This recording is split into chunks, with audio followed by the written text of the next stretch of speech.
was just 11 years old, George Washington inherited 10 slaves from his father's estate. He would acquire more in the years to come, whether through the deaths of other family members or by buying them directly.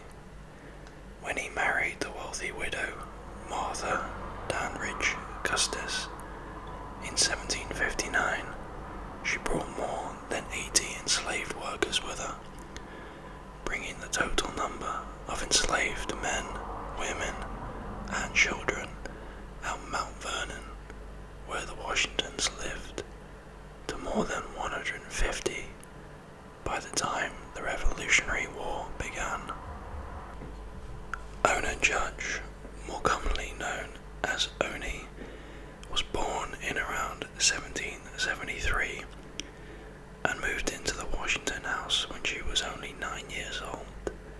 Like her mother, she became a talented and highly valued seamstress and was later promoted to become Martha Washington's personal maid. When Washington headed to New York City in 1789 for his inauguration as president, Oney was one of only a handful of slaves that the couple took with them. Later the following year, when the federal capital moved to Philadelphia, the presidential household moved with it. With an active and growing free black community of some 6,000 people, Philadelphia had become the nation's leading hotbed of abolitionism. In fact, during that time in Philadelphia, Oney would have actually been in the minority of enslaved women. Fewer than 100 slaves lived within the city limits in 1796. To evade a gradual abolition law that took effect in Pennsylvania in 1780, the Washingtons made sure to transport their slaves in and out of the state every 6 months to avoid them establishing legal residency. As the First Lady's body servant, Oney helped dress her mistress for special events, travelled with her on social calls, and ran errands for her. Over more than 5 years in Philadelphia, travelling in and out every 6 months, she met and became acquainted with members of the city's free black community and former enslaved workers who had gained their own freedom under the gradual abolition law. Such interactions no doubt fueled their thinking about slavery, the changing laws regarding the institution, and the possibility of freedom. In the spring of 1796, when she was 22 years old, Oney learned that Martha Washington planned to give her away as a wedding gift to a famously temperamental granddaughter, Elizabeth. Martha Washington's decision to turn Oney over to Eliza was a reminder to Oney and everyone who was a slave at the mansion that they had absolutely no control over their own lives, no matter how loyally they served them. So, as the household prepared for the Washingtons' return to Mount Vernon for the summer, Judge made plans for her own escape. On May 21st, 1796, she slipped out of the mansion while the President and the First Lady were eating their dinner. Members of the free black community helped to get aboard a ship commanded by Captain John Bowles, who sailed frequently between Philadelphia, New York, and Portsmouth in New Hampshire. After a 5-day journey, Oney disembarked in that coastal city, where she would begin a new life. With a free black population of some 360 citizens and virtually no enslaved workers, Portsmouth was different from any place Oney had ever known. She found lodging which was accustomed to helping fugitive slaves, and she supported herself by doing domestic work, one of the actual few opportunities available for women of colour. During the summer, after she escaped, Oney was walking in Portsmouth when she saw Elizabeth Langdon, the daughter of a New Hampshire Senator, John Langdon. Betsy Langdon recognised Oney, having encountered her before when calling on Martha Washington, who was a family friend. After Oney passed by without acknowledging her, Betsy likely told her father of the sighting, and her father felt obliged to notify Washington of his fugitive slaves' whereabouts. Trying to act discreetly, Washington got in contact with Joseph Whipple, the collector of customs in Portsmouth, and a brother of a famed Revolutionary general, William Whipple. When Whipple tracked Oney down by falsely advertising that he was seeking a female domestic for his home, he asked her about her reasons for fleeing bondage and offered to negotiate on her behalf. He subsequently wrote to Washington that she had agreed to return on the condition that she be freed when Martha Washington died.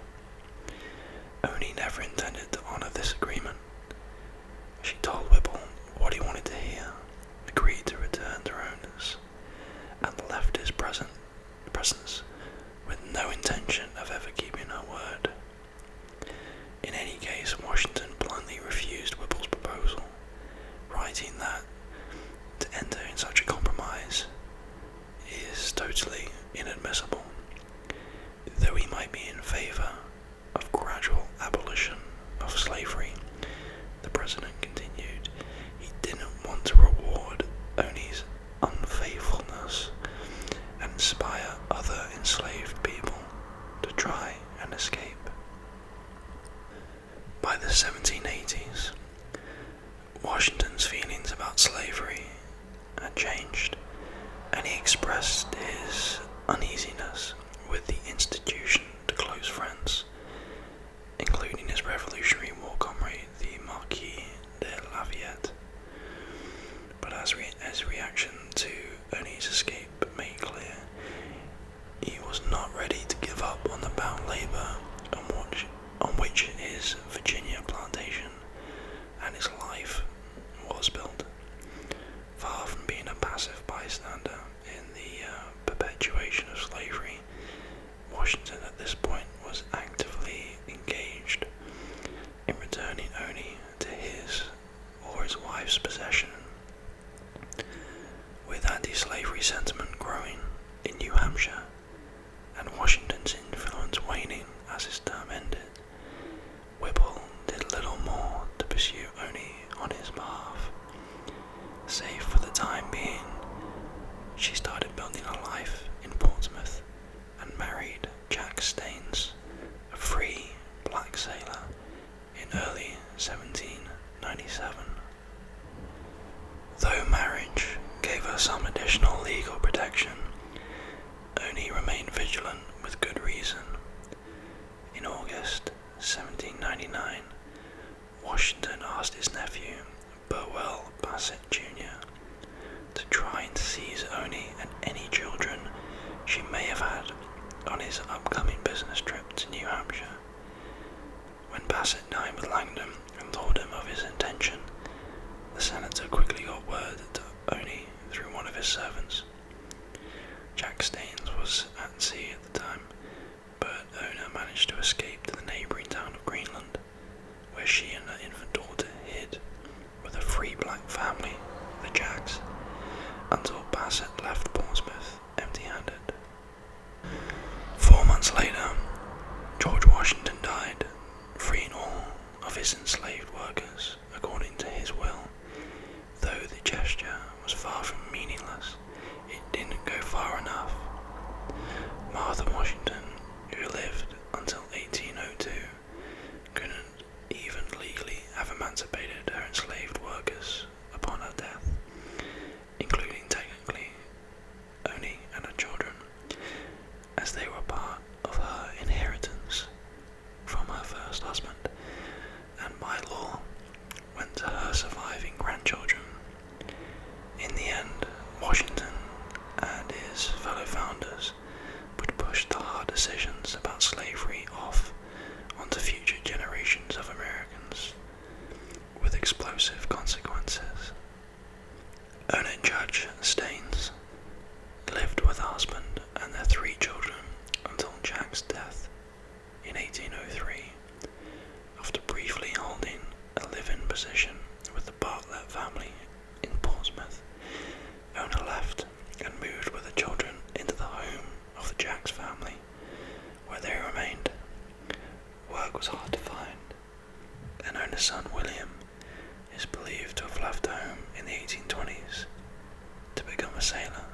like his father.